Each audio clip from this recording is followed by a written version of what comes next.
And I'll go ahead. Everyone can see us. Can you guys hear us on your end? Yes, we can. Perfect. Okay. All right, no big deal then. Yeah. Okay, Okay, ready? so we will go ahead and do a call to order. What is it, 7:02? Yep, 7:02. All right, Barbara's out tonight, so I'll be running the meeting. I will now call to order the Quaker Valley Council of Governments Board of Delegates regular meeting for Wednesday, May 17th, 2023. And please rise for the Pledge of Allegiance. There is one. Yes, there is. There's one in that building. I pledge allegiance to the flag of the United States of America and to the republic for which it stands, one nation, under God, indivisible, liberty and justice for all. Okay. Patrick, can we have a roll call, please? Sure thing. All right, Aleppo, Avalon, Bell Acres, Plain here. Bellevue, Here. Ben Avon, Here. Edgeworth, Emsworth, Here. Glen Osborne, Glenfield, Hayesville, Here. Kelbuck, Here. Leet, Leetsdale, Present. Sewickley. Here. That's a quorum. Okay. All right, I don't think we have any guests tonight, so no public comment. Moving on to the approval of April 19th, 2023 meeting minutes. Could I have a motion to approve those minutes? So moved. Thank you. Second? Anyone? I'll second. Okay. Does anyone have any amendments or changes to the meeting minutes? Any questions or discussion about the minutes? Okay, then all those in favor, please say aye. Aye. Aye. Any opposed? Okay, motion passes. Great. Moving right along to the approval of the April financial reports, unpaid bills list and payroll summary. Did you want to? Sure. Yeah. So one of the bills you'll see, it's already been paid, is a payment for a CDBG project. So you'll notice there's the unpaid bills and then already paid bills. There's just that one. Went to the contractor Quigley Development for a project in Bellevue Borough. Other than that, bills are status quo. And just a heads up, everyone already probably saw, but we sent out our RAD invoices for 2022. So next month, I'd expect that our reports will start to reflect those invoices and payments coming in. Other than that, everything's pretty good shape and status quo. Okay. Could I have a motion for the approval of the reports, bills, and payroll summary? So moved. Excellent. Can I second? I can't second it. Yeah. Second, okay. All right, any questions or discussion? Okay. All those in favor, please say aye. Aye. Aye. Any opposed? Okay, motion passes. As Barbara's absent tonight, we will skip over the president's report, and next would be the Route 65 update. Anything with that, Patrick? Yeah, so I'm gonna go ahead and snag my laptop real quick. We got an email from Michael Baker International. He's been helping us. Actually, I can use my phone. That way we're still here. So they've been helping us with the 2 or 3 page flyer, more or less, to help get buy-in from all 15 communities again to restart and sort of reinvigorate the discussions about Route 65. Kind of picking up where we left off in January 2022 with that final presentation. So I did get an email from them that I'll go over it with us here real quick. So more or less, that the document's not finished, but they wanted to give us an update. We're expecting that final document by June 30th. And so Catherine Schlesinger is the team manager that we're working with. And this is the email I got today. So it's a 3-point plan in the document. First is going to be safety. And our email says currently more accidents occur at signalized intersections than anywhere else on Route 65. mostly because of rear end and turning collisions. Pedestrians are particularly vulnerable throughout the corridor due to heavy traffic volumes and short traffic light sequencing. If any pedestrian infrastructure exists at all, the very few instances where it doesn't. Route 65 is known for being a fast traveled roadway, despite most of the communities having a 40-mile-per-hour speed limit. Second point is connectivity. So Route 65 is a regional connector between the city of Pittsburgh and Beaver County. There are many employment opportunities of different scales for people who live in the communities along the corridor. However, Route 65 is an auto-oriented highway, and it's designed to support and move the highest number of vehicles throughout the corridor rather than safely moving people on foot. The local community zoning and saldos reinforce auto-oriented businesses and discourage municipalities from seeking out integrated corridor planning. As a result, a complete sidewalk network and pedestrian accommodations at intersections are often overlooked during the design process. The third point, which again needs to all be expanded upon, placemaking and beautification. With appropriately placed traffic calming interventions, intentional landscaping, and significant pedestrian improvements, Route 65 can change character from a 40-mile-per-hour throughway down to a 4-lane travel boulevard that reduces traffic speeds. Each community has an opportunity to create gateways and interact with Route 65 in different scales from a landscaping and technological perspective. And obviously, safety and visibility and the interaction with commercial mixed-use buildings are essential to consider as well. So this is just a starting point. Again, the final document should be with us by the end of June. So hopefully by the June meeting next month, we have a little more in detail, maybe even the final document as well. So just wanted to make sure everyone was up to speed on that. That's what I have for Route 65 this month. Okay. Does anyone have any questions or discussion about Route 65? Okay. All right, next CDBG status report. So some news on that front, both that email we got about Route 65 and our CDBG year 49 news came at like 4:30 this afternoon. So our demolition applications, we had two. One was for Bellevue, one was for Leedsdale. The Leedsdale one was selected for funding by Allegheny County. I was happy to see one, disappointed we didn't get both though. But in the same regard, Act 152 is a different pot of money that also is linked to demolitions.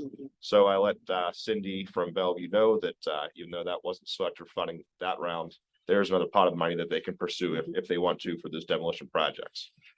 So I'll be working with Leedsdale in the coming weeks to get those projects lined up. Other than that, we're still waiting for our CD year 48, which is previous cycle, the public improvements contract. So the 4 communities that did get those contracts, Bell Acres being one of them, still waiting on the final document so we can then take it to the bidding process and then start with those projects. So, it's always a waiting game with Allegheny County. We just need to wait a little longer, I guess. So that's my news on the CD front. Okay, any questions or discussion? I have a question, just clarification. What is CDBG and what's a demolition project? Sure. Yeah. So that's a community development block grant. Okay. That's a big program that we administer with the assistance of Allegheny County for our member communities.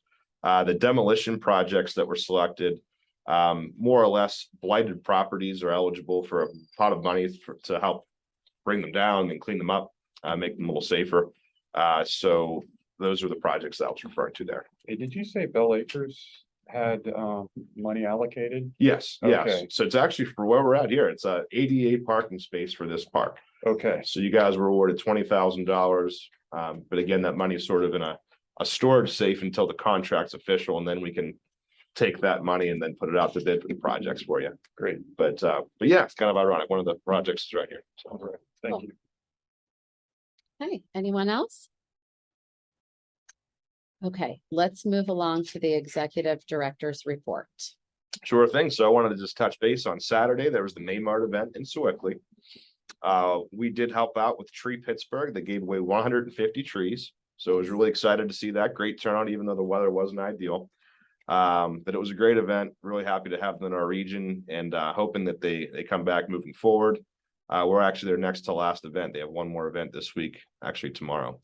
So that was one of the news that I wanted to give you guys. Also, I highlighted earlier, our RAD invoices went out. So all 15 towns got an invoice, and that RAD distribution is the regional asset district. That's 1% additional sales tax and everything in Allegheny County. So a quarter of that goes to the municipalities in the county. Of that 0.25%, if there's any increase year over year, a quarter of that percent, a lot of quarters, gets thrown into intergovernmental collaboration. So more or less, the municipalities that are a part of COGS are asked to, if there's an increase, a 0.25% of that increase is asked to go towards intergovernmental collaboration, i.e. COGS. So 70% of that money that we collect will go towards our capital joint projects, with the other 30% going towards just our general operating costs. So again, those went out on May 1st or 2nd. So if you saw them, or if there's any questions from councils or your managers, that's a little bit of a background, but I'll be also willing to help address any questions that there might be on that front. The last 2 years have seen an uptick in those collections. A lot of it's linked to the year over year increase from COVID.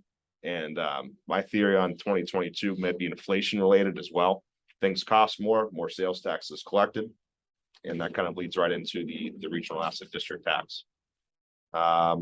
Also, we're going to be having our managers and secretaries luncheon on Friday next week before the Memorial Day holiday. So it's an event where we do it every year. We have it in Avalon Borough Park, big shelter down there. We're going to have the event catered by Swickley Bridgeside Market, and any municipal staff is welcome to attend.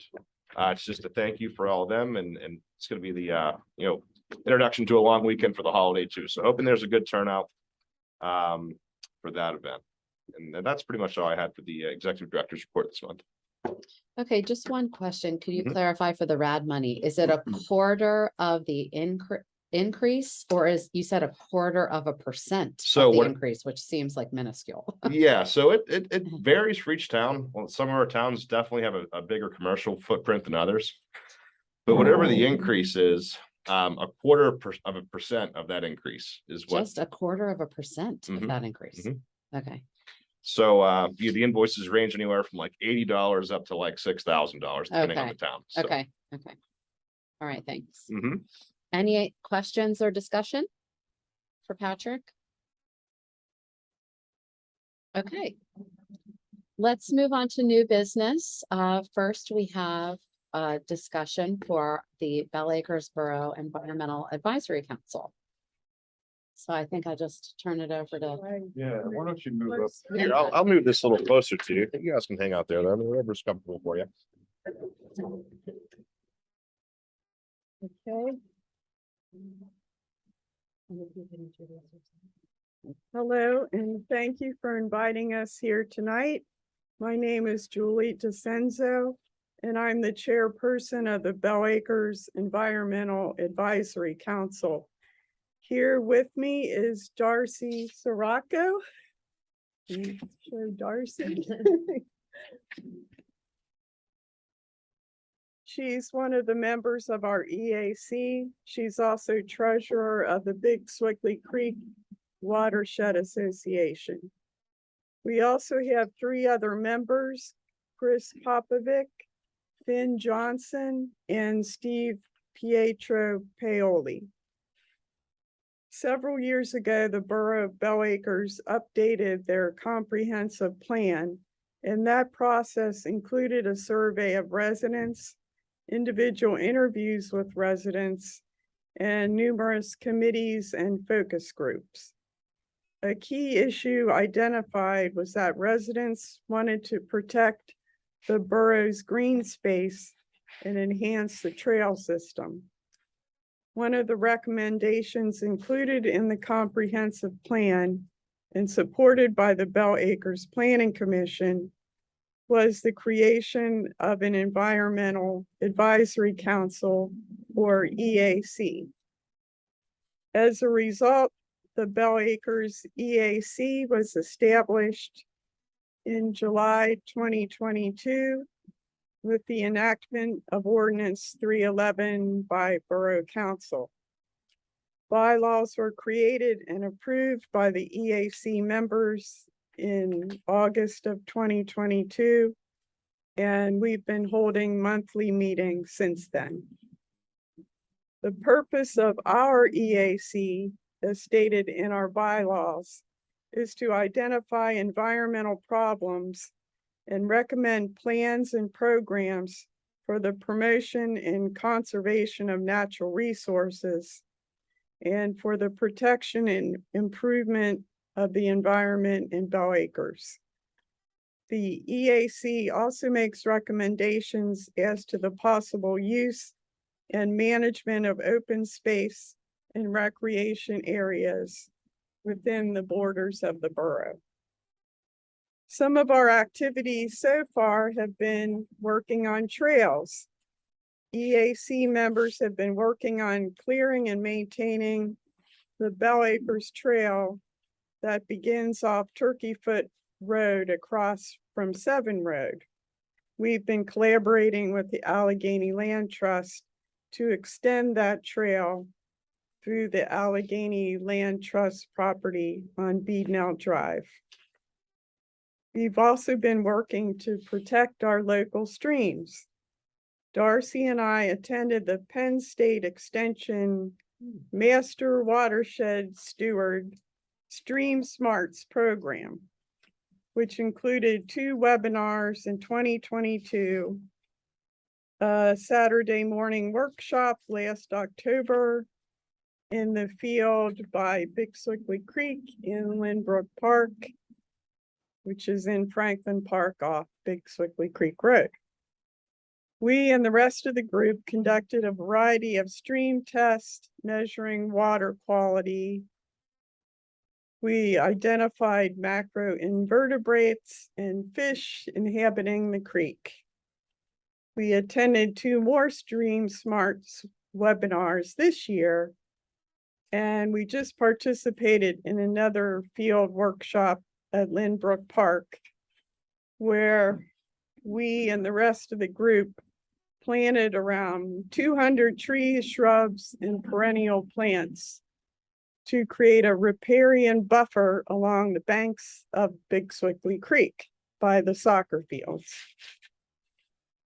Last October, several members joined the Allegheny Land Trust stewardship team and some members from the Isaac Walton League to plant more trees to improve the stream valley at Devil's Hollow off of Seven Road.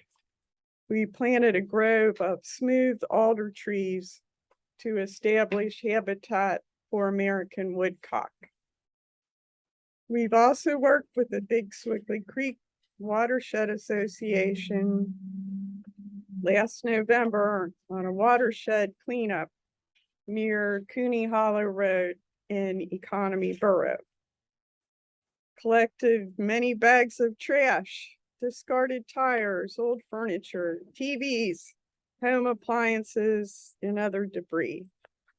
There's another watershed cleanup along Cooney Hollow scheduled for this Saturday, May 20th, from 10 a.m. to noon.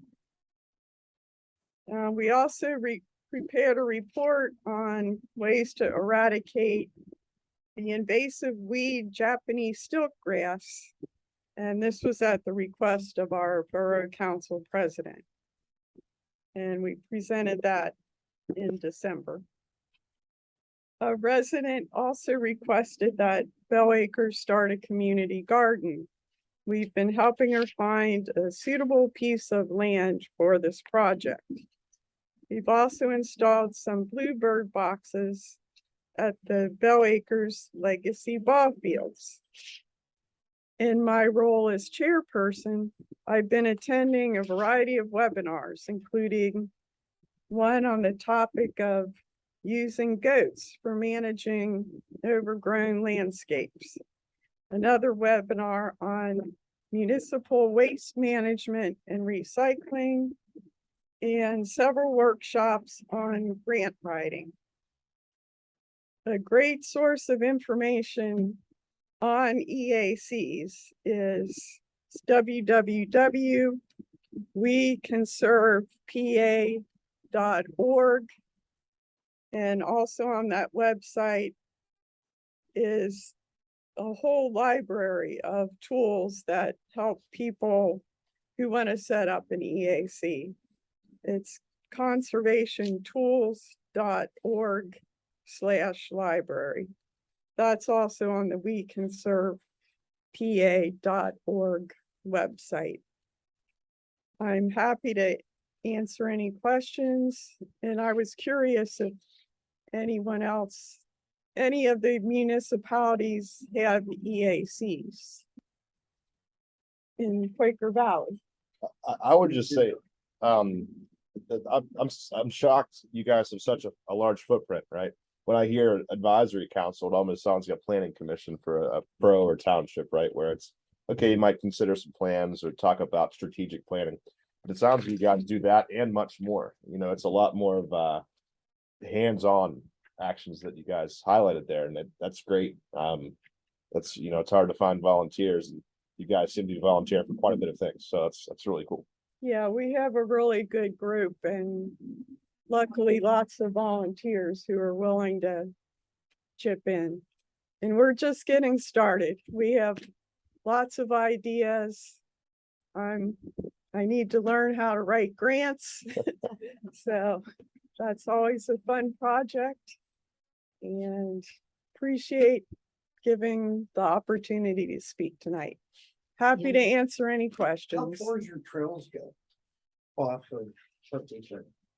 How long do you think that one is? The one that's there Darcy? now is 0.9 miles. Does it? We have a move really around? great map. Does it? move I love Probably, it. yeah, but as soon as We we're have a done, it big will. map too. Yeah, as soon as we're done, it will. So our trail right now at the Bell Acres Nature Park is right here. And it's gonna end up looping up and around and then through Allegheny and Trust Land.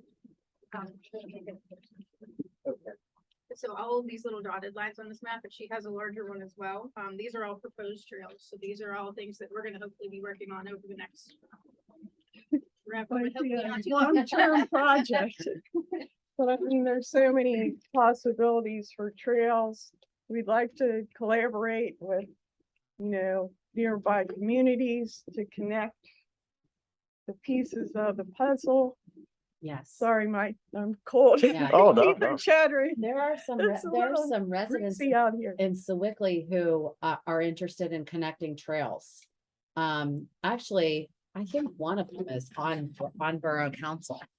And I had requested for Patrick to reach out to you to see if you could present to us, because I have been really eager to start an EAC in Sewickley, and I just can't get the traction that I need. And so when I heard that Bell Acres had an EAC, I wanted to hear about what you were doing. Now, because you're geographically so much larger, Sewickley's 1 square mile. Oops, sorry. Thanks. Sorry. We'd have to do such different things than what you're doing. But I think what would be really cool about considering an EAC, no matter what the geographic footprint is that you could work together. So like we could have trail maps of all the areas together, you know, not just Bell Acres, but, Right. or if you have ideas, I know that there's like an EAC group where you can connect with other EACs to get ideas and share information. So yeah, I was just really Yeah, curious to this- hear about what you're doing. This website, you know, has other Yes. ideas. These are just the projects we chose to work on. So you could tailor for your own community Yes, specifically what you guys wanted to work on. right. Well, ours is so small. I don't think there's that same desire with the residents as with when you're doing your comprehensive plan. You heard that because there are a lot of open spaces and there aren't in Sewickley. So it's like have to focus on different things, but even just the parks, even Yeah, just you the, could just focus on right. the parks that are already there. Well, I wanted to make a note too, that, the Bell Acres Comprehensive Plan was also, they took into consideration the Allegheny Land Trust Rivers and Conservation Plan that they had in 2020. And one of their recommendations from Allegheny Land Trust was to have all of the EACs in the area work together, and if you didn't have one, to start one. So one of the goals in that Allegheny Land Trust Comprehensive Plan was to get EACs to work together for those specific reasons. Oh, right? okay, so I wonder if there's any property in Sewickley that's part of the Allegheny Land Trust, or if it's like contiguous with Sewickley. And that's the kind of thing I think, like, when we're making the pitch to the councils, because, you know, like the pushback I've been getting is like, well, why do we need that? You know? And I think, like, because like it's looking at things through an environmental perspective. I think you could look at anything, any borough related work through the environmental perspective, and that's really useful. But I love to hear about what you've done. So thanks so much for coming. The drawdown, Yes. yeah, I'm Two not million happy about that at all. What was that? They're trying to withdraw, they're down to 1.5 million gallons per day out of Little Oh, right, that Swiftly was in Creek. the Herald. But it would Big devastate the environment. That was in the Herald, I know. Yeah. So, I mean, that's something that everybody should be concerned about. There's even if no they way don't- they can do it. Can you say no? Is it possible to say no to them? So far they've been It's denied. Yeah. All of their applications have been denied. And they just Um, keep resubmitting with different, They Yeah. cut their they- first yeah, thing in half. so- yeah, Yeah, their initial withdrawal request was for over 3 million per day. right. Plus Some of then, their other well paths are already pulling from the Ohio River, so that's kind of the other option, right? You know, there's plenty of water in the Ohio. Please take it from there instead. So who approves those? The it's DEP? the DEP. Okay, Where is So they're still Right across the road. considering it. okay. Go down the road This has here. been going on for like 2 years. So then is your group That's where I like doing thought it was. advocacy for that, like to DEP to try to encourage like the outcome that you want? Is that Um, something the EAC would it's- do? I was involved in it before I became involved with the EAC. But it's basically the Big Sewickley Creek Watershed Association Okay, is kind of heading it up because they're the protector, yeah, the But we do established. try to involve all the But yeah, municipalities, right? Because they're trying to pull it from economy, but the creek impacts Yeah. many boroughs. and Oh, counties. yeah, the watershed Yeah. is From huge. Yeah. here all the way down to the Ohio River. Yes, we definitely try to keep all the municipalities involved because it affects more than just economy. We have leak sales. Thank you. Thanks. Yeah, any other questions from Zoom? Anyone on Zoom that have any questions about the group? And I'm happy if you want to email me. I'm Jay DiCenzo, JDICENZO @live.com. Great. Well, thank you so much for Wanna coming reach out out. today. If you guys have any resources or like the map or anything you guys want us to maybe share with the group, be happy to do that. We have a digital version of our trail map. Great. oh, could great, share. yes, that'd be great. Yeah, any future projects or anything we can help spread the word, you know, volunteering to clean up the roadways or whatever. Please let me know. We'll get the word out there and I'd love to come out myself and help you guys out however I can. So. thank Yeah, you. I was going to say the same. All future events, we'd love to participate. So please let us know. Yeah, we'd like to collaborate with other municipalities. Thanks again. Thank you. Okay, thank you. Now go home to the warm. Sorry, it's so cold. It is. I wasn't expecting. Should have worn my long underwear. Yeah, that came over there. He was fire department. I could have got us in, but it was so late. No, no worries. Yeah, Well, You wanted. when life throws you a curveball, Justin hit it Thank anyhow, you. right? Yeah. Thank you so much. Thank It's great you. to hear about the work you're doing. Thank you. All right. Okay, so we will move on. All right. So our next topic under new business is the selection of the Purple Air Monitor host sites. Yeah, perfect segue from that discussion to this one. So I attended a webinar hosted by GASP, who is the group against smog and pollution, like the Pittsburgh Allegheny County chapter. And because I attended and showed some interest, they actually awarded us a Purple Air device, which helps monitor the air quality. And this is like in a network where you can actually go on their website, which is like you'll see on the cover memo here in the packet. you go to that website, you can actually monitor all the different individual monitors in Allegheny County and see how the region's air quality is as a whole. So we got one, and then after a few more emails with that GASP group, they said, hey, we might have another one for you. So we got two total. And I threw out the call there for volunteer locations, and we did get 2 responses back with formal public locations to consider. Okay, A couple other communities expressed its interest, but whether it was like an individual homeowner or things like that, but these were the only 2 that had like a public space that met the criteria. So the first one's the Ben Avon Borough Building. And then the second location, which we fielded, was the Edgeworth Borough Salt Shed along the Ohio River. And both of those sites, if you look at the map that I've referred to earlier, there are a couple dead zones there as far as no monitoring devices.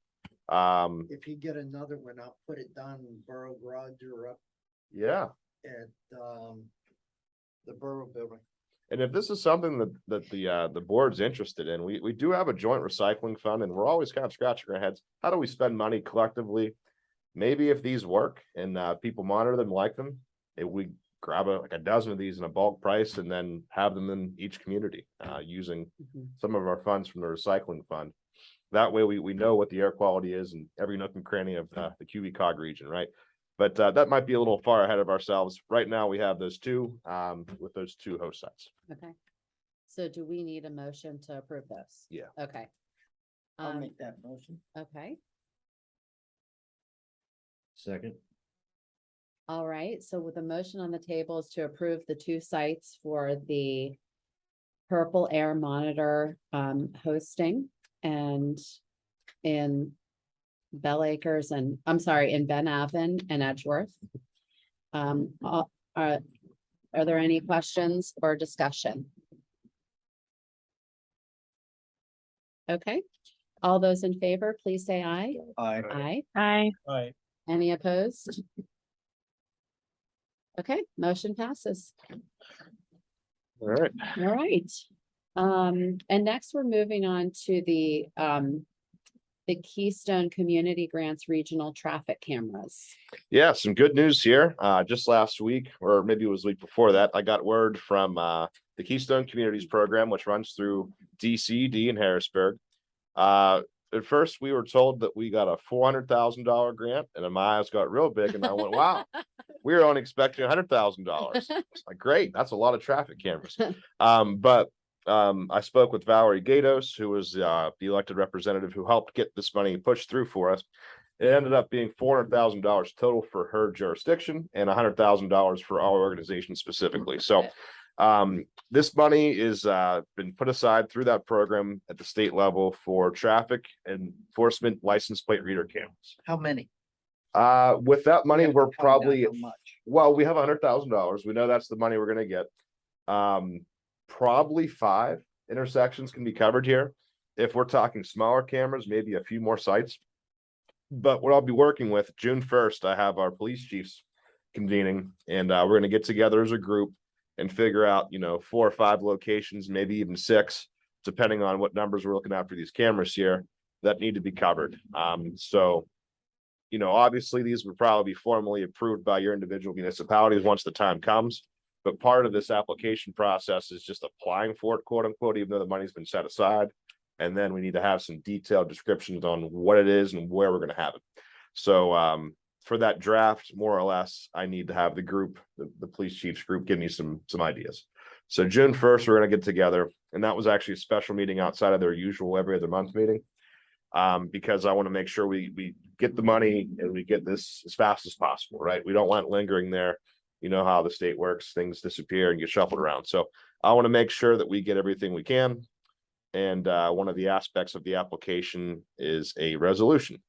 And you'll see that in the packet here, along with a couple of emails. The first one saying, hey, congratulations, you got $400,000, followed up by, oh, actually, it's $100,000. So you'll see the resolution's been, it's like a draft resolution that you give out to everybody. And then I put our language in there for our organization specifically. But that's it in a nutshell. Okay, so Can I say one thing, Patrick? Sure. Emsworth Borough has those at Camp Horn Road and Route 65.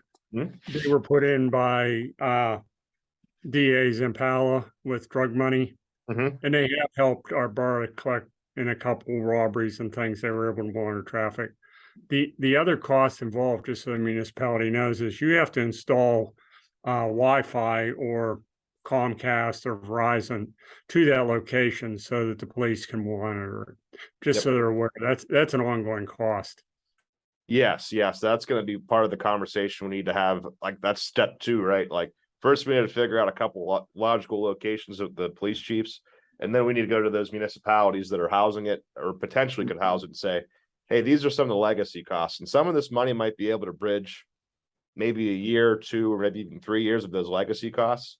But ultimately, eventually the borough or township will need to recoup those internet costs or, you know, maintenance or the installation of the posts if they need to dig a hole.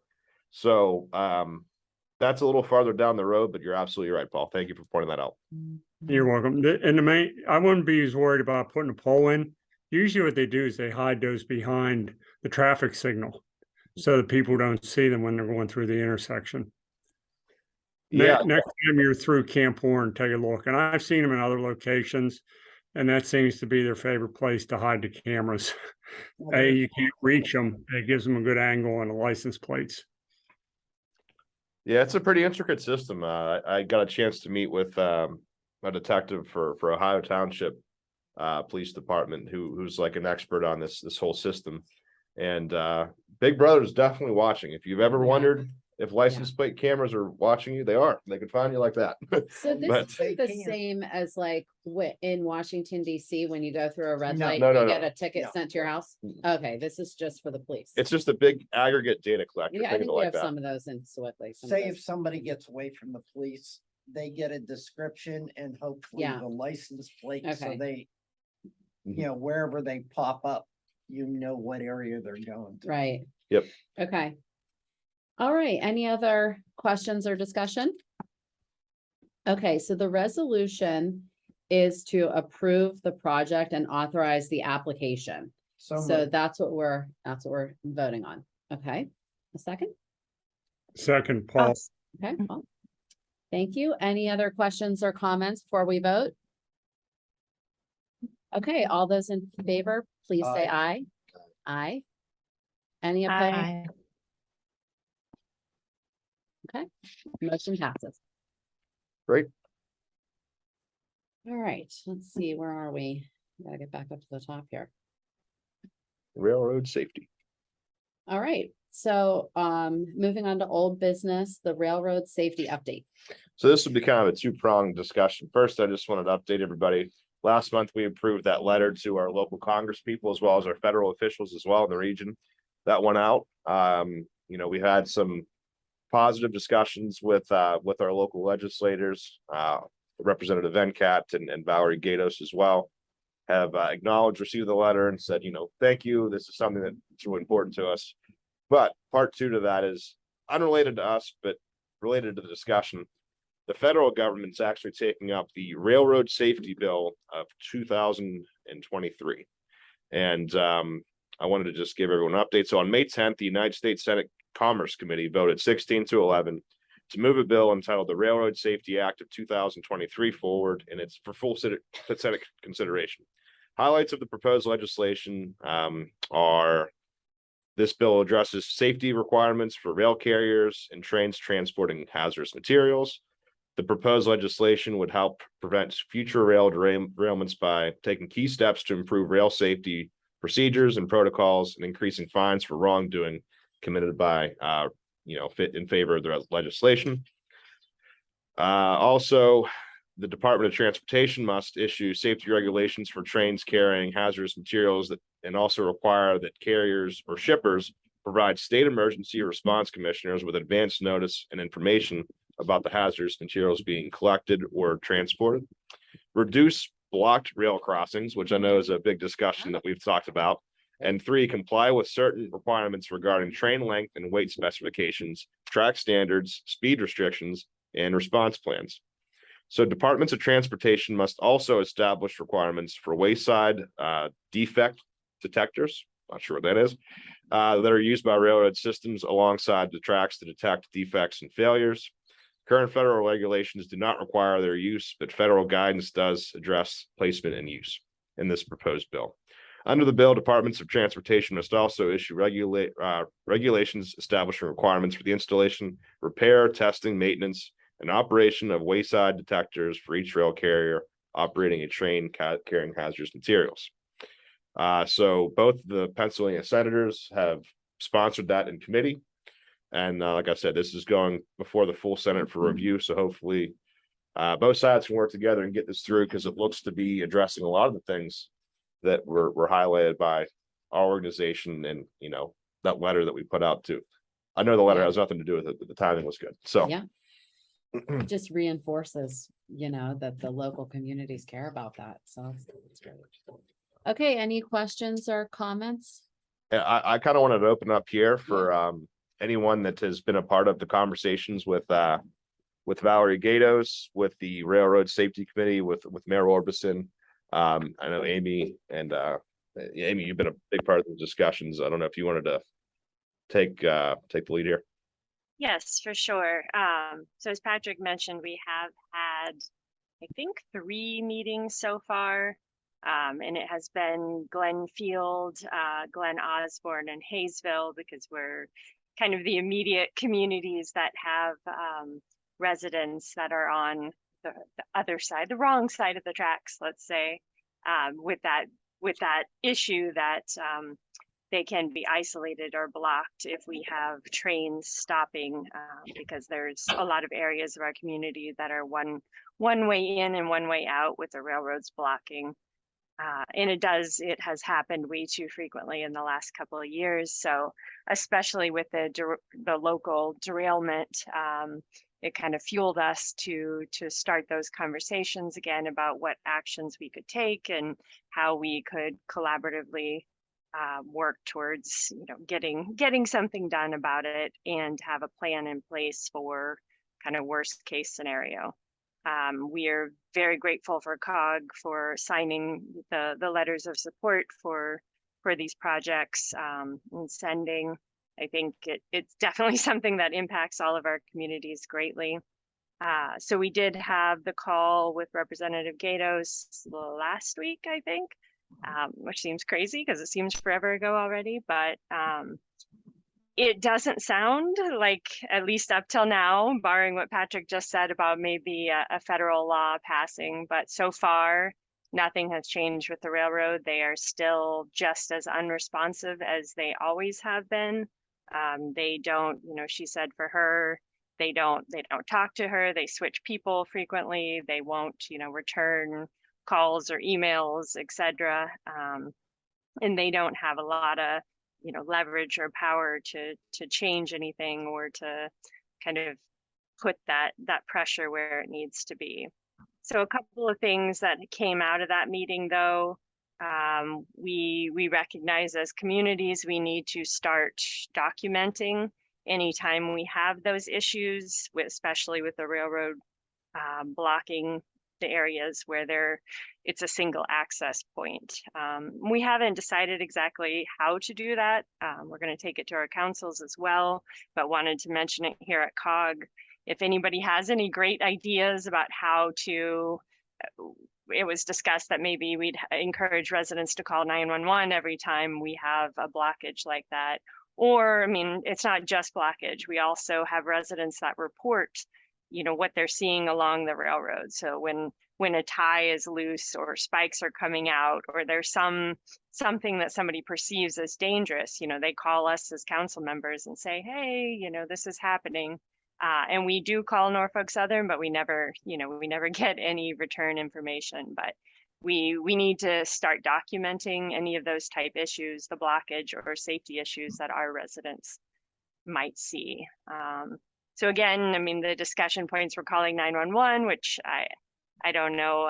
There's some cons to that for me, but we talked about even maybe having like a private Facebook group for our residents where they'd log, you know, a picture of the train stopped across the tracks or something along those lines. So definitely haven't figured out how we're going to manage that, but we we did decide that it needs to happen and that we need to do it in a comprehensive and unified way. So again, if everybody kind of stew on that and think about it, and if anybody has any brilliant ideas, we would be very grateful. And then the other biggest thing I would say that has come out of the meetings is that we're gonna, and I think Patrick's leading this charge, have an emergency planning committee as part of COG, where all of our communities emergency planners can actually, you know, they talk to each other, they have each other's information. If something happens, we can quickly communicate between our municipalities, spread the word, and work together collectively, which right now it doesn't really, doesn't really exist in a way that we could act on in an immediate way. We're also going to look at different grants and things like that, maybe for emergency options, or even planning to figure out if we could do overpasses in some of those areas, etc. But I think that's kind of a long-winded of where we're at. Did I miss anything, Patrick? No, that was pretty good. The discussion, like the big thing, I think we want to make sure that, you know, the 3 or 4 communities that are directly impacted by, you know, rail crossings in our region have a unified approach of doing it, whatever they decide to do. And I think, you know, I noted it when we were on that call with Valerie, is, you know, we want to make sure that the liability isn't on, I think, individual people that get notified about it, but rather the county's emergency response team, right? Like a Facebook group, like notifying if there's an emergency. Like, I don't think individual people should be in charge of monitoring that when there's an emergency and a dispatcher that are trained to handle those situations and document it. So I think Valerie mentioned that we need to show the powers that be in Harrisburg or wherever, and maybe it's even Allegheny County, that, hey, there's been 15 railroad blockages in 2022 or 2023. And they're documented, boom, boom, boom, like in individual dates, times, what exactly happened. And I think it's not right to ask elected representatives in your towns to be responsible for doing that when there's a perfectly fine system at the county level to do that, right? Yes, and Representative Gatos was going to follow up with some additional contact information for us regarding those contacts.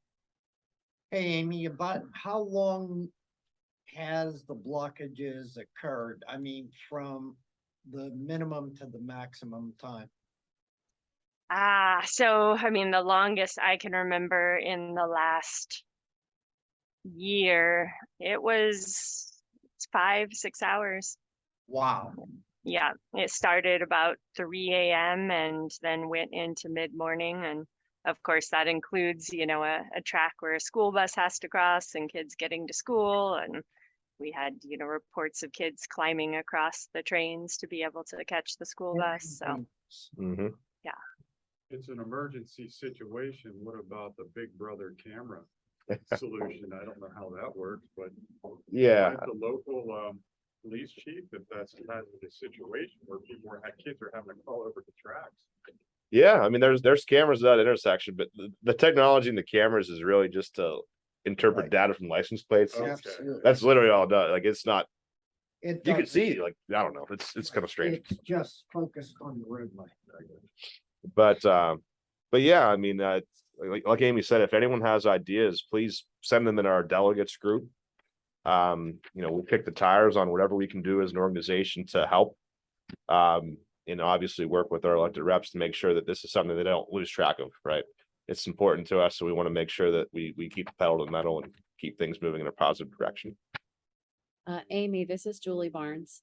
Todd Hammer from Sewickley Borough volunteered to be part of your committee. Yes, he already reached out to me and I added him to the next Okay. meeting invite. Okay, great. Thank you. Yeah. We no problem. appreciate it. Okay, anything else on that topic? I don't think so. Then we will move on to concerns by delegates. All right. As opposed to going down one by one, does anybody have anything they'd like to say in person on Zoom? Just cool. It is cold. Anybody on Zoom? Nope, I already got mine done, so. I don't have anything here in Bellevue. Perfect. Tavia, anything? No, nothing. John Sebastian, No, I'm good. Thank you. Paul, anything in Emsworth? Nope, I'm good, thank you. You Perfect. Well, guys need to get warm. I appreciate everybody kind of rolling with the punches here, having a meeting in the pavilion probably isn't the smoothest thing for you guys on Zoom or us here to hear you guys, but I think it went pretty good. Got everything we needed to get done. So I think unless there's anything else, Motion to adjourn. Motion to adjourn, yep. thank you, everybody. Thank you. Good night. Good night. Thank you, good night. Thanks.